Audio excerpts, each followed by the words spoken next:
Hi, welcome to Sherin's kitchen. இன்றைக்கி நம்ம கிச்சனில் ஒரு ஸ்நாக் ரெசிபி தான் பண்ண போகிறோம். என்னென்னு பார்த்தீங்கன்னா போண்டா. நம்ம நிறைய டைம் நம்ம கிச்சனில் போண்டா ரெசிபியெல்லாம் போட்டிருக்கோம். ஆனால் இன்றைக்கி நம்ம பண்ண போகிற போண்டா வந்து ரொம்ப டிஃப்ரெண்ட்டான ஒரு டேஸ்ட்டில் இருக்கும். அதே சமயம் ரொம்ப விருப்பமாக சாப்பிடுவாங்க. இந்த மாதிரி நீங்கள் செஞ்சு கொடுத்தீங்கன்னா. நான் செய்ய போகிறது பார்த்தீங்கன்னா சின்ன வெங்காயம் வந்து அதிகமாக வச்சு செய்யக்கூடிய ஒரு போண்டா இது. வாங்க அந்த போண்டா எப்படி பண்ணலாம் அப்படிங்கிறத பார்க்கலாம். ஒரு பவுல் எடுத்துகிட்டு அதில் வெங்காயம் சேர்த்துக்கலாம். நான் வந்து 150 கிராம் சின்ன வெங்காயம் எடுத்து நல்லா இந்த மாதிரி சின்னதாக வெட்டியிருக்கேன். வெங்காயத்தை இந்த மாதிரி கை வச்சு நல்லா பிசைஞ்சுக்கோங்க.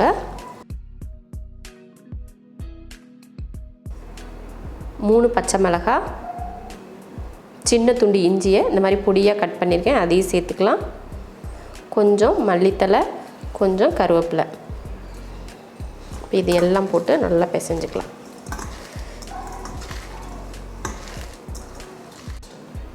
இந்த மாதிரி பிசைஞ்சதுக்கப்புறமா இந்த கப்பில் 1 கப் அளவுக்கு கோதுமை மாவு,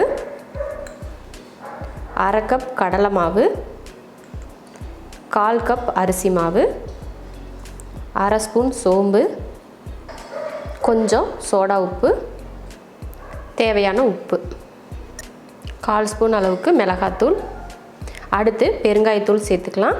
இப்போ நம்ம வந்து பெருங்காயம் சேர்த்துக்கலாம். நான் வந்து இன்றைக்கி டிடி பெருங்காயம் தான் யூஸ் பண்ண போகிறேன். டிடி பெருங்காயம் வந்து 125 வருஷமாக பெருங்காயம் தயார் பண்ணிகிட்டு இருக்காங்க. இந்த பெருங்காயம் பார்த்திங்கன்னா நம்ம யூஸ் பண்ணுறதுக்கு ரொம்ப ஈஸியாக இருக்குது. அதே சமயம் ஸ்டோர் பண்ணி வைக்கிறதுக்கும் பார்த்திங்கன்னா ரொம்ப ஈஸியாக இருக்குது. நம்ம சாப்பாட்டில் எல்லாம் சேர்த்துக்கிறதுனால நமக்கு ஜீரண சக்தியெல்லாம் அதிகமாக கிடைக்கும். எப்பயுமே பெரும்பாலும் நம்ம பெருங்காயம் சேர்த்துக்கிறது வந்து உடம்புக்கு ரொம்ப நல்லது.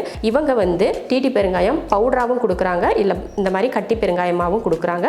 உங்களுக்கு இதில் எந்த பெருங்காயம் தேவையோ அதை பொறுத்து நீங்கள் வாங்கிக்கலாம்.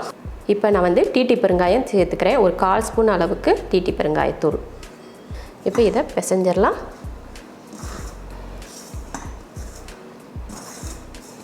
நல்லா கலந்து விட்டாச்சு. இந்த மாதிரி கலந்ததுக்கப்புறமா தண்ணி ஊற்றிக்கலாம்.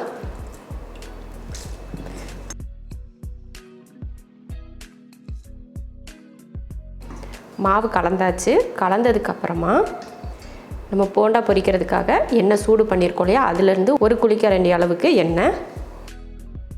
எண்ணெய் ஊற்றுனதுக்கப்புறமா பார்த்துட்டு கை வச்சு பிசைஞ்சுக்கோங்க. இல்லைனா கரண்டி வச்சு கூட நீங்கள் கலந்து விடுங்க. எண்ணெய் சூடாக இருக்கும் இல்லையா, அதனால் பார்த்துட்டு கலக்கணும். நான் வந்து வெதுப்பாக தான் சூடு பண்ணி ஊற்றிருக்கிறதுனால கையில் வந்து நல்லா தொட்டு பிசையலாம், அந்தளவுக்கு தான் இருக்குது. வெங்காயம் இந்த மாதிரி அதிகமாக போட்டு போண்டா செஞ்சால் டேஸ்ட் வந்து அவ்வளோ அருமையாக இருக்கும். அதுக்காக தான் நான் நிறைய வெங்காயம் சேர்த்துருக்கேன். மாவு வந்து நல்லா கலந்தாச்சு. 5 நிமிஷத்துக்கு ஊற வச்சிடலாம். அதுக்கப்புறமா எடுத்து நம்ம போண்டா போட்டுக்கலாம். மாவோட பக்குவம் பார்த்திங்கன்னா இந்த மாதிரி எடுத்தால் இப்படி இருக்கணும். ரொம்ப இறுக்கமாக உருண்டை பிடிச்சிங்கன்னா சாப்பிட்றப்ப வந்து கல் மாதிரி இருக்கும். அதனால கொஞ்சம் நெழுகலாக இருக்கிற மாதிரி நீங்கள் இந்த மாதிரி போண்டா போட்டிங்கன்னா உள்ளேலாம் நல்லா வெந்து சாஃப்டாக இருக்கும். அதனால் இந்த பக்குவத்தில் மாவு பிசைஞ்சுக்கணும்.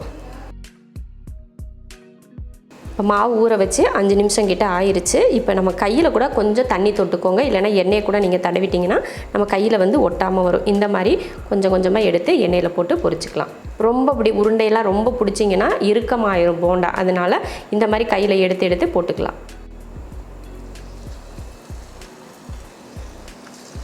நமக்கு சைஸ் வந்து எந்த அளவுக்கு வேணும் அப்படின்னு பார்த்துட்டு நீங்கள் போட்டுக்கலாம். குட்டியாக போட்டுக்கலாம், இல்லைனா பெருசாக போட்டுக்கலாம், இல்லைனா நீங்கள் பக்கோடா மாதிரி கூட நீங்கள் இதை பொரிச்சு எடுத்துக்கலாம். அது உங்கள் விருப்பத்தை பொறுத்து. ஆனால் மாவு மிக்சிங் மட்டும் ஒரே மாதிரி இந்த மாதிரி பண்ணிக்கோங்க. நல்லா 2 பக்கம் வேக விட்டு எடுத்துக்கலாம். இப்போ பார்த்திங்கன்னா தெரியும், கலர் நல்லா மாறி வந்திருக்கு. நம்ம கோதுமை மாவில் போட்டதுனால என்ன ஆகுனா நல்லா இறுக்கமாக உருண்டையாக பிடிச்சி போட்டோம்னா உள்ளேயெல்லாம் நல்லா வேகாது. அதுக்காக தான் உருண்டை இல்லாமல் சும்மா நம்ம கையில் எடுத்து அப்படியே நான் போட்டிருக்கேன். இப்போ இதை எடுத்துடலாம்.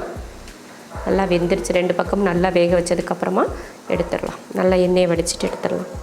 சூப்பரான கோதுமை மாவில் போண்டா செஞ்சுட்டோம். ரொம்ப சூப்பராக இருக்கும். நம்ம டீ கடைகளுக்கெலாம் போனோம்னா போண்டா சாப்பிட்டா அவ்வளோ ருசியாக இருக்கும் இல்லையா, அதே டேஸ்ட்டில் சூப்பரான ஒரு போண்டா நம்ம கிச்சன்லேயும் செஞ்சு முடிச்சாச்சு. இதே மெத்தடில் செஞ்சு பாருங்கள்.